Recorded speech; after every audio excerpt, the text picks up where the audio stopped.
Right guys, welcome down to Finch Friday, your weekly golf Q&A. And this week is pretty much dominated by the new changes in the rules of golf, which are aimed to speed up play, make it easier to understand, and loads of other things. Now I'm sure you have heard by now what some of the rule changes are, but I'm just going to go to the R&A website just to give you a brief outline and just give you a little bit more information that you may have missed. So these rules changes have been agreed in principle by the R&A and the USGA, so the two main governing bodies of golf working together to come up with this new format. The consultation on this has been lasting for about 3 to 4 years, and it's only due to come into effect on the 1st of January 2019. I'll just go through the press release here from the R&A and the USGA, not in full but just picking out the main points. So this follows a comprehensive review process that began in 2012.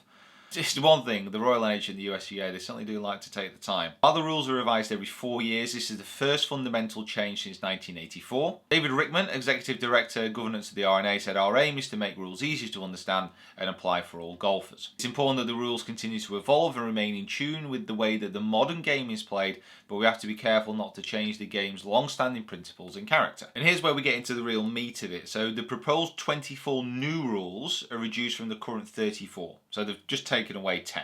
And they've been written in a user-friendly style with shorter sentences, commonly used phrases, bulleted lists and explanatory headings. And now we get on to the main talking points here. So first of all, it's elimination or reduction of the ball moves penalty. There will be no penalty for accidentally moving a ball on the putting green or in searching for a ball. Relaxed putting green rules, so people can hit to the hole if the flagstick is in it while they're on the green and incur no penalty if it hits the flagstick. And they can repair spike marks and other damage made by shoes, animal damage and other damage on the putting green, and there is no penalty for merely touching the line of a putt. There's more relaxed rules on penalty areas, so red and yellow marked penalty areas, so water hazard, but it also covers areas of desert, jungle, lava rock, in addition to areas of water. Expanded use of red penalty areas where lateral relief is allowed, and there will be no penalty for moving loose impediments or touching the ground or water in any penalty area. Yeah.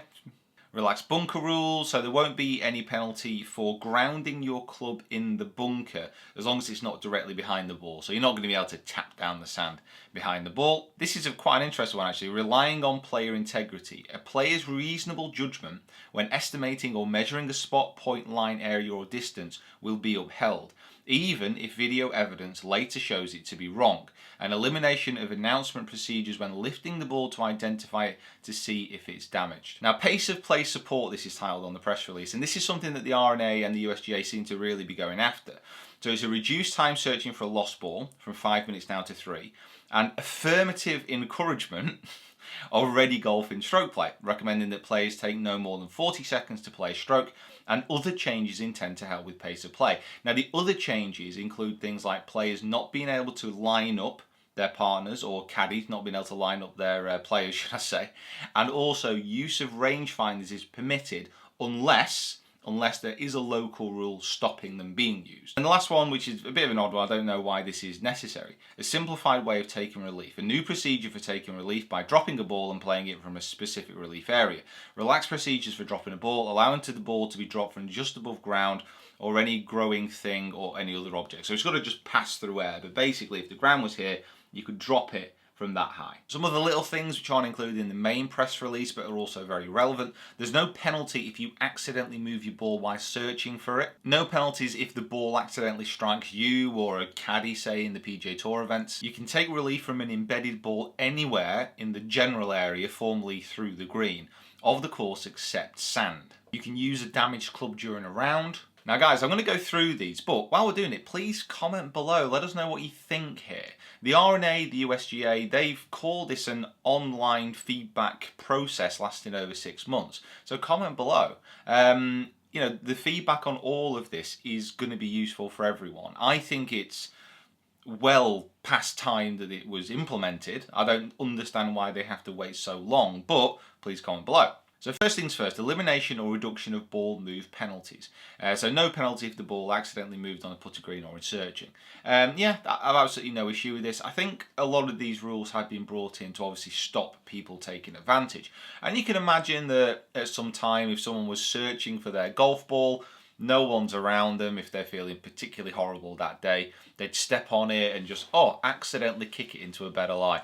Oh, guys, I found my ball, but I've accidentally kicked it into a great lie. Oh, this is terrible, but it's fine. So you can imagine how that could have been abused. But generally speaking, if you're relying on the integrity of the play, which golf does, it is pretty much a self-regulated sport between the players, unless there is a big event where you may have referees to call upon. I think you have to trust the player. You may be playing with people who you might not necessarily trust, and you just keep an eye on them. Now, stuff that's going on in and around the putting green. This is the one I'm probably most happy with, I think.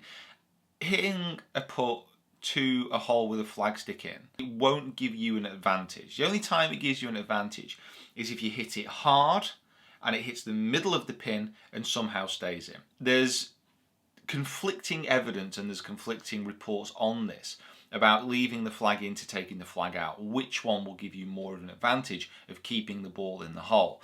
I don't think it gives you more of an advantage to keep it in. So just keeping it in there for the sake and the pace of play, I don't find that an issue. Where players can repair spike marks and other damage caused by shoes or animals, that's absolutely fine with me. I think a lot of people have been saying, oh, it may cause a problem with pace of play because people will be going across their line, tapping down and repairing everything. I don't think a lot of people are going to spend that much more time, and I think it'll speed up play on tour, because rather than players looking at a spike mark going, oh no, look at this spike mark, going to the caddy, complaining, all they need to do is just give it a quick tap down. And it is annoying. It is something that a lot of players get punished for when they shouldn't get punished for. It's not their fault. If there's damage which has been caused by a shoe which sits directly on their line, which can knock a putt offline, it doesn't seem fair. And this is one of the things where I think the fairness has been rebalanced quite a lot. And lastly on that, touching the line of a putt literally gives no advantage. It literally gives no advantage at all. I think touching the line of a putt with repairing spike marks, that may have been intertwined together. So someone could go over, press down a spike mark and go, oh, this is where you need to hit it on the green. So, contravening the old rules. But now that's out of play, well, will be in 2019, then fine. Touch the line of a putt. It's just common sense. Onto the bunker rules, a little bit more relaxed. Again, it's just common sense stuff, just being able to rest on your club in a bunker while waiting for someone else to play. Removing any loose impediments, that's fine. In the R&A's word here, a limited set of restrictions such as not grounding the club right next to the ball. Again, I think that's fine, so you can't give yourself a better lie. However, an extra relief option is added for an unplayable ball in a bunker, allowing the ball to be played from outside the bunker with a 2-stroke penalty. So literally taking a drop out of the bunker for a penalty. And I think for a few people do struggle with bunker play, especially if they get in a horrific situation in there. Being able to take a drop out, absolutely fine. Relying on a player's integrity, that is giving the player the power to really stick by their own understanding of what happened on a course during a call. There was one situation where I played at Hawkston in the Euro Pro last year, where I had a terrible tee shot and I sliced it into a water hazard. Now I had my line of going into the fairway, cutting around and then entering the water hazard. And the guy who was with us, who actually gave me a ruling on the previous hole, he was still around and he said, oh no, that crossed the hazard much earlier on. Now, I think what I'm understanding here is under this rule, I could say, well, no, it's definitely crossed a little bit further down. It wouldn't have made much of a difference to the score on that hole. It just got a little bit of bee in my bonnet for that moment. So this is, relying on a player's integrity.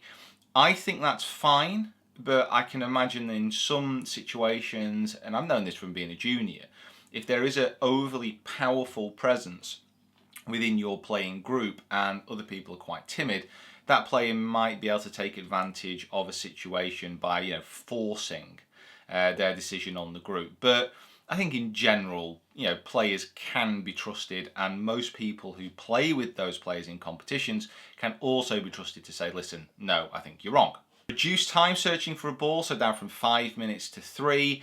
How much of a difference that's going to make, I'm not sure. This is one of the things that I didn't specifically agree with, in respects that a lot of people were saying from the rules governing bodies that it's not only this which is going to speed up play. So reducing that by 2 minutes, fine. But it's also going to encourage people to hit more tee shots, more provisional tee shots, if they're not sure about finding the ball. But we'll loop back into that in a second. The simplified way of taking relief as well, just basically dropping it from any height as long as it passes through air. I don't know. I don't really understand why. I think that's the case. Many times it could be possible when you're dropping from a height, so shoulder high, it could bounce more and then roll away out of that 2 club length distance. So dropping it closer to the ground may allow it to settle quicker, possibly, but we'll see how that works. Going back to the pace of play, I think one thing that really could have been added to speed up play even more is if your ball goes out of bounds from a tee shot, is having the choice to be able to go down there and drop a shot. So like it went into a hazard. That seems common sense to me. A lot of people might not agree. They think if you hit it out of bounds, it should be a reload off the tee. But if you're looking to speed up play specifically, and you don't want players to spend a long time hitting shot after shot off a tee and then going searching for the ball, if they know it's gone out of bounds, they can go down there, drop it by that point of entry. That seems perfectly logical to me. But you know, maybe that's one step too far. So guys, please comment below. Generally, I'm quite pleased with this. I think it's overdue, a lot of the changes which are going on here, considering it's been in discussion for so long as well, and we're going to have to wait another couple of years for it to be implemented. I mean, we're talking about a association here called the Royal and Ancient, so things aren't going to get done that quickly. But, you know, we're talking about, and they're talking about, bringing the game's rules up to a modern level and to reflect modern society. The fact is, modern society just moves faster, so I don't understand why this can't be implemented from 2018. Still a year away. Right guys, thank you so much for watching. I thought I'd just dedicate this Finch Friday to this subject because it's, you know, it's a big talking point and you guys need to get involved. So, subscribe to the channel if you haven't already, comment below, follow me on my other social media platforms as well, and we will see you down here tomorrow for another cheeky little video from Loch Lomond. Just basically it's under 4 minutes playing about 8 holes. It looks pretty. Right, see you there.